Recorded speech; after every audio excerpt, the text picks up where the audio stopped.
जुड़ रहे हैं, बड़ी अच्छी बात है। तो मेरा एक सवाल, जो दूसरी पार्टी में पहले, जैसे हम लोग तो चिकित्सक हैं, कभी किसी पार्टी से जुड़े रहे नहीं, प्रशांत जी का देखते रहे, उनसे मिले और उनके विचारों से सहमत हुए तो इनसे जुड़े। लेकिन जो दूसरी पार्टी से लोग आ रहे हैं वो भी उनके विचारों से सहमत होकर के जुड़ रहे होंगे। मगर मेरा सवाल ये है कि जो दूसरी पार्टी में रहे, 10 साल रहे, 20 साल रहे, किसी अच्छे पोस्ट पर रहे या अभी भी पोस्ट पर हैं, वो भी उस पार्टी को छोड़ के इस पार्टी में आ रहे हैं। तो जब वैसे लोग इस पार्टी में आएंगे, भगदड़ जैसा मचा हुआ है, तो छोड़ के इस पार्टी में, हमारी पार्टी में आ रहा है, तो क्या हम लोग ये सोच, अच्छा उनका मेरा ख्याल है हमसे ज़्यादा अनुभवी है पॉलिटिक्स में, हम लोग नए हैं, हम लोगों से ज़्यादा अनुभवी भी होंगे वो पॉलिटिक्स में। तो हमें, मुझे कहीं ना कहीं ये भय लगता है, कहीं भविष्य में उन लोगों के प्रभाव में आकर के हम लोगों के पार्टी की भी वही दशा तो नहीं हो जाएगी। तो जरा इस बात पर भी विचार हम चाहेंगे प्रशांत जी का, कि जो दूसरे पार्टी से आ रहे हैं, ठीक है, आने के लिए किसी को रोक नहीं है, लेकिन हम लोग को एक देखना होगा कि कौन आ रहा है, क्या है, ये देखना होगा। हाँ, ठीक, धन्यवाद।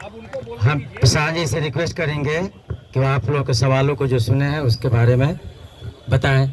आप बताएं, आप बोल दीजिए प्लीज। हाँ बोलिए। मैं माइक देने के लिए लिया हूँ और बाकी रह गया, बोलिए बोलिए बोलिए।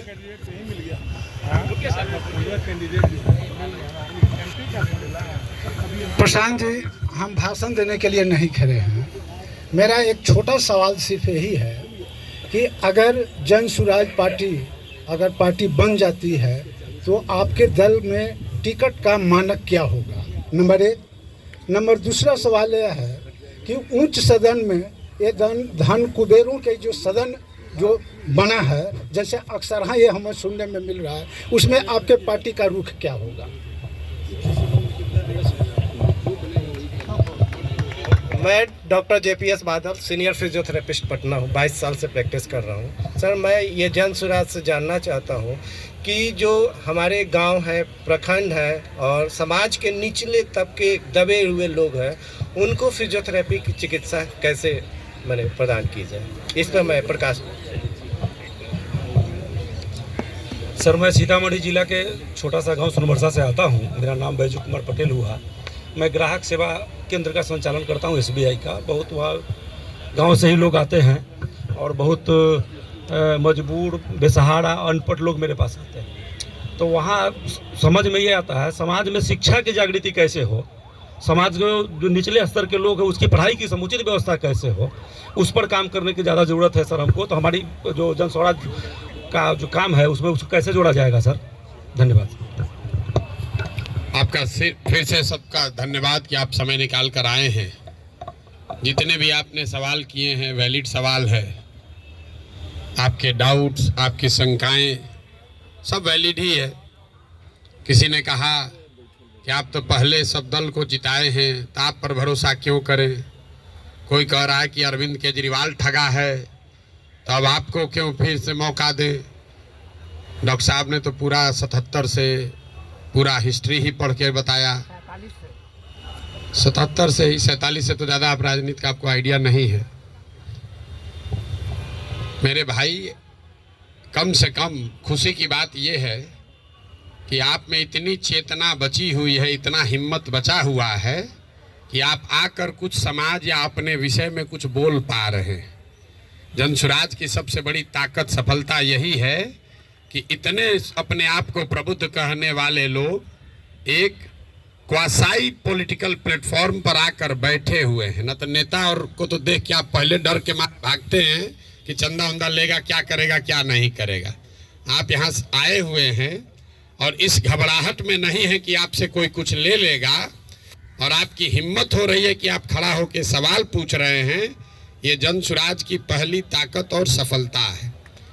आप जितने यहाँ डॉक्टर सज्जन बैठे हुए हैं जिन्होंने पूछा कि स्वास्थ्य व्यवस्था को आप कैसे सुधारिएगा, आप लोगों में कई लोगों को अपने अपने स्वास्थ्य मंत्रियों से भी मिलने का अवसर मिला होगा। उनसे कभी नहीं पूछे होंगे, क्योंकि बिहार सरकार में स्वास्थ्य विभाग का एक ही कार्यक्रम है, पता करो कौन डॉक्टर का सबसे ज़्यादा प्रैक्टिस चलता है, उसका ट्रांसफ़र करो और उससे बदले में पैसा का उपाय करो। लेकिन आप में से किसी भी डॉक्टर ने आज तक ये हिम्मत नहीं की होगी कि जाकर पूछे स्वास्थ्य मंत्री से, जिसको आप वोट दबाते रहे हैं, कि भैया ये आप स्वास्थ्य सुधारने के लिए क्या करेंगे? पीछे सज्जन ने हमसे माल न्यूट्रिशन की भी बात पूछी है, अलग अलग आपने सवाल किया है, तो उन सवालों पर आएंगे, एक एक सवाल का जवाब भी देंगे। आपकी हमारी दुर्दशा इसलिए है कि बहुत साल पहले, सैकड़ों साल पहले, जो ग्रीस के बड़े दार्शनिक प्लेटो ने कहा कि if you do not participate in democracy be ready to be ruled by your inferiors. अगर समाज में, राजनीति में आप भागीदार नहीं बनोगे तो इस बात के लिए तैयार रहो कि कोई मूर्ख आदमी राजा बनकर आप पर शासन करेगा। तो बिहार की जो दुर्दशा है वो इसीलिए है कि आप चाहे डॉक्टर हैं या व्यवसायी, अपने आप को सो कॉल्ड प्रबुद्ध कहने वाले लोगों ने राजनीति और राजनीति करने वाले व्यवस्था से अपने आप को अलग कर लिया है। और आप सोच रहे हैं कि जो आदमी शराब का व्यापार करता है, जो बालू माफिया है, वो आकर बढ़िया स्वास्थ्य व्यवस्था काहे नहीं बना रहा। ये कोई रॉकेट साइंस नहीं है मेरे भाई। आप बालू माफिया को स्वास्थ्य मंत्री बनाओगे तो उससे स्वास्थ्य व्यवस्था नहीं सुधरेगा। तो अगर आप गलत आदमी का चुनाव करेंगे तो गलत ही होगा।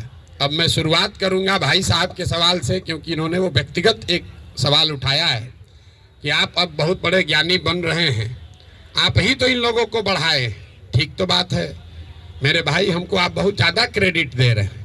कोई किसी को बना नहीं सकता है। हाँ, ये ज़रूर बात है कि पिछले 10 बरस में इनमें से कई नेताओं को, दलों को बढ़ाने में हमने कंधा लगाया है।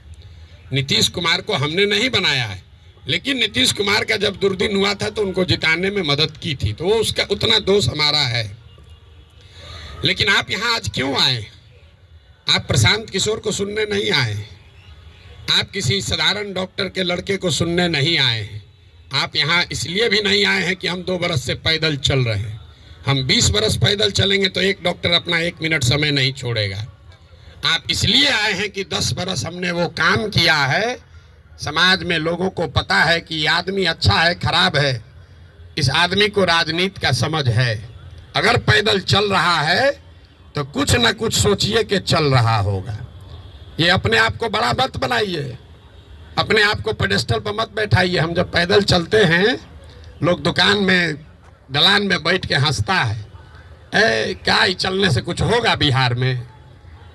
फिर भी हमारे पास आता है, इसलिए आता है कि उसको डर है कि ये प्रशांत किशोर चल रहा है। और वो डर इसलिए है कि 10 बरस हमने वो काम किया है जो आप कह रहे हैं। मैं इसका रेफरेंस क्यों दे रहा हूँ? क्योंकि मैं किसी मुख्यमंत्री का लड़का नहीं हूँ, मैं किसी प्रधानमंत्री का लड़का नहीं हूँ, मैं एक साधारण डॉक्टर का लड़का हूँ। और मेरा काम ही मेरा पहचान है। वो काम किए हैं तब आप हमको सुनने आए। हम आपको ज्ञान देंगे कि कैसे चुनाव होगा, आप सुनिएगा। अगर हमने 10 बरस वो काम नहीं किया होता, आप वो बात नहीं सुनते।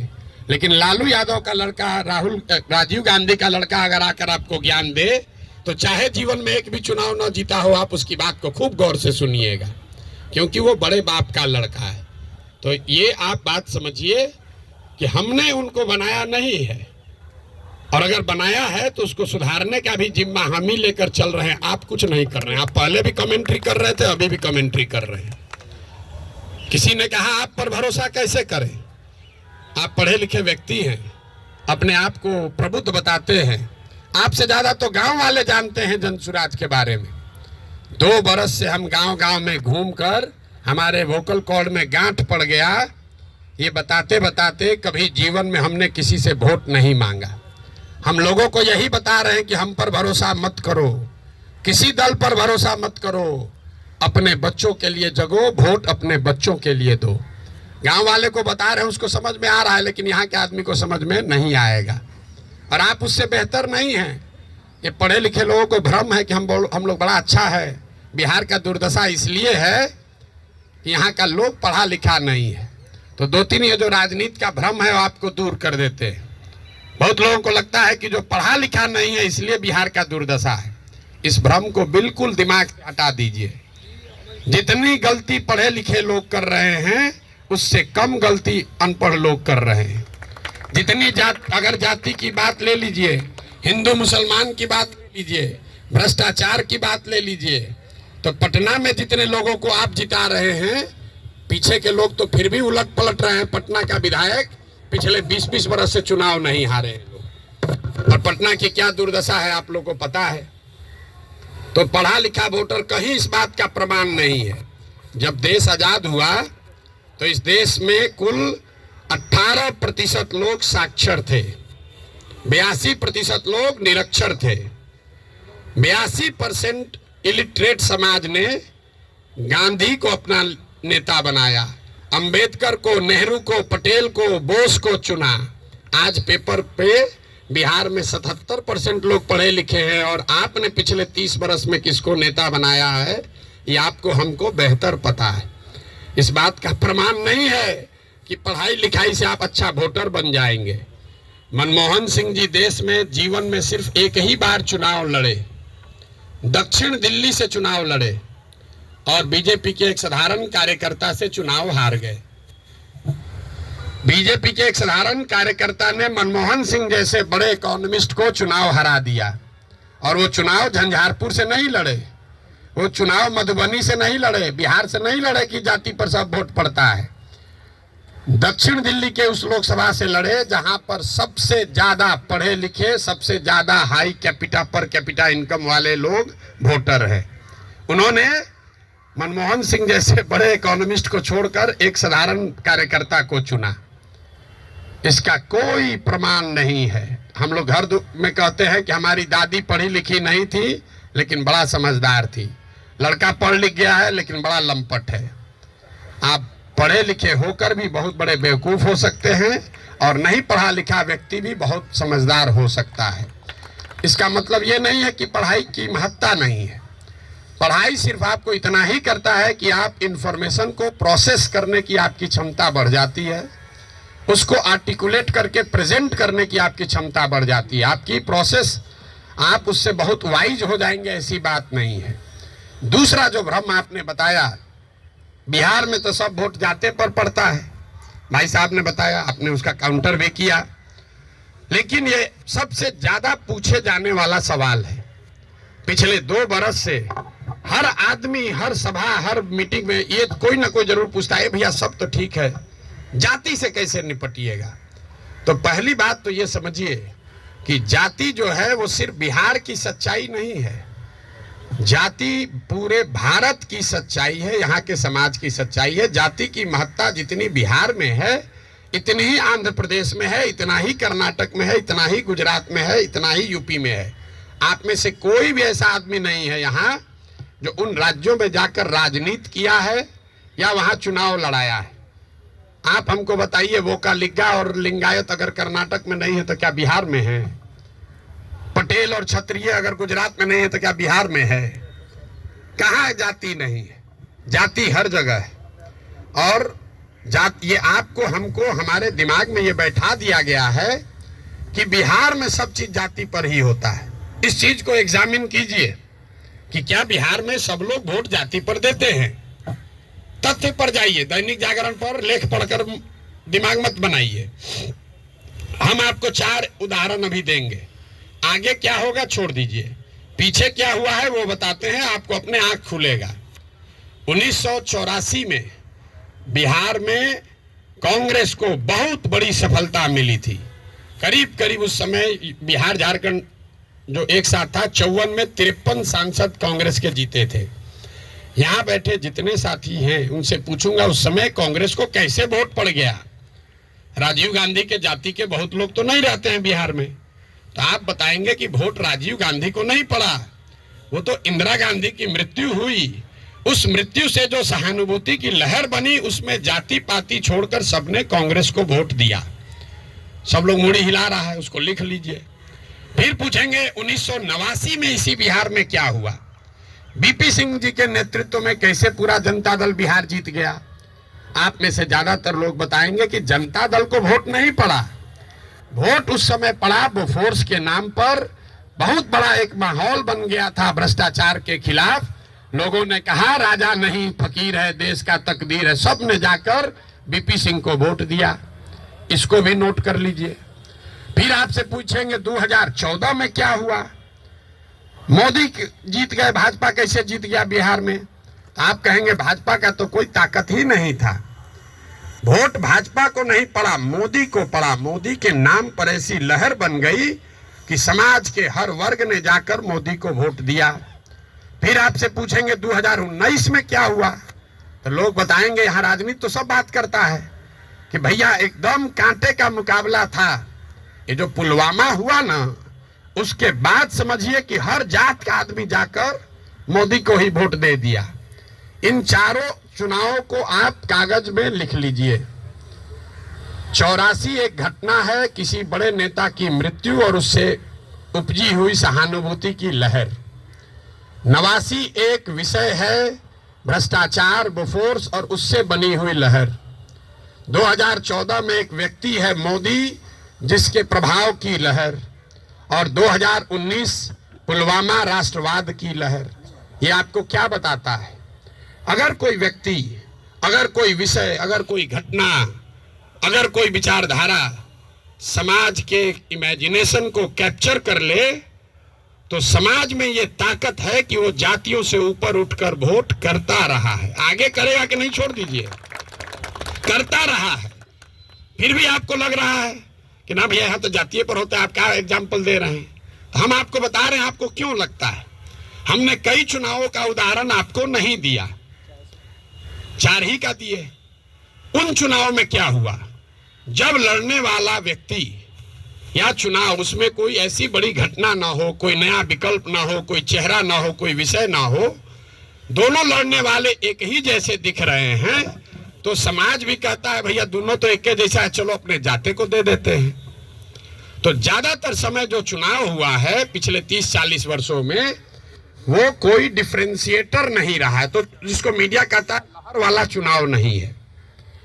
अब आप कहिएगा तो लोकसभा का चुनाव का एग्जाम्पल दिए हैं, विधानसभा में ऐसा नहीं होगा। विधानसभा का एग्जाम्पल देख लीजिए। 2010 में नीतीश कुमार और भाजपा इसी बिहार में 206 विधानसभा जीतकर सरकार बनाए। उस समय नीतीश और भाजपा के गठबंधन में मोदी जी नहीं थे, मोदी जी का नाम इतना बड़ा नहीं था, अमित शाह नहीं थे, भाजपा की इतनी ताकत नहीं थी। उनके सामने उनका मुकाबला था लालू जी के गठबंधन से, जिसमें लालू जी थे, कांग्रेस थी और रामविलास पासवान जी थे।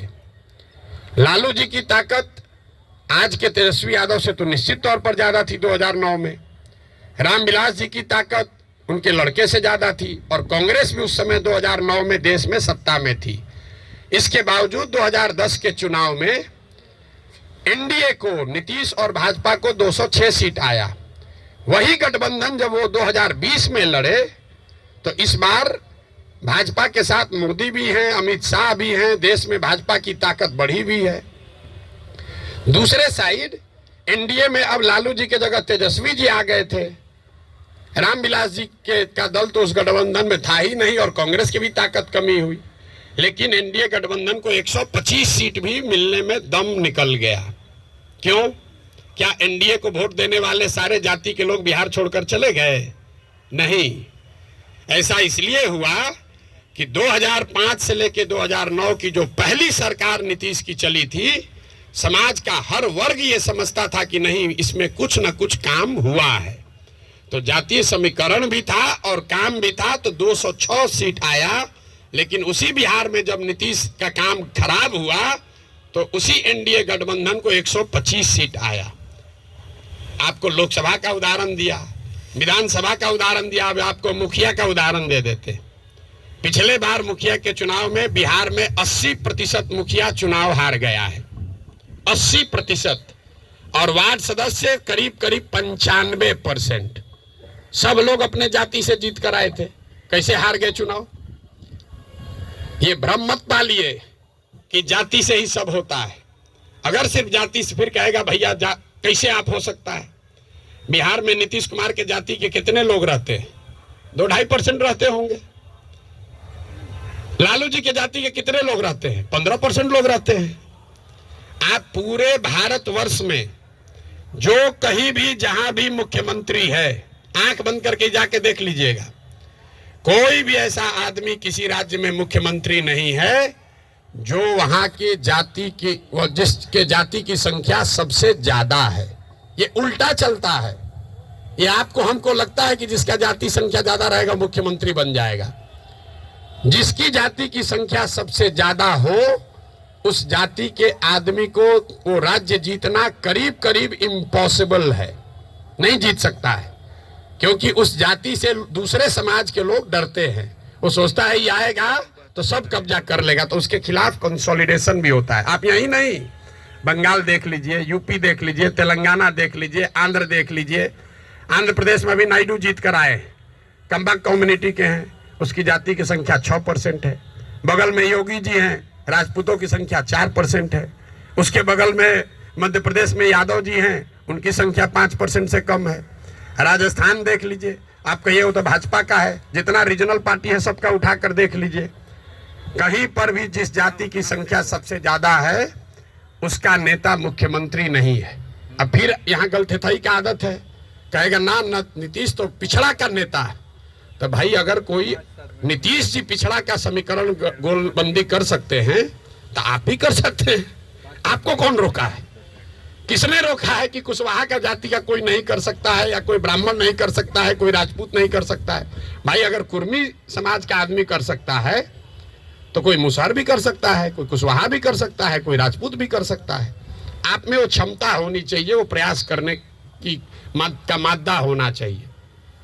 जाति का भ्रम मत पालिए। और अंतिम बात, मान लीजिए एक बार कि आपको बात मान भी ले कि जाति बड़ा महत्वपूर्ण है, तो जिसको भी राजनीति के जरिए समाज का अगुवा बनना है उसके पास ये विकल्प नहीं है कि समाज में सब सुधर जाएगा तब हम आएंगे। सब आदमी कहता भैया करना तो चाहते हैं लेकिन बिहार में जातिवाद बड़ा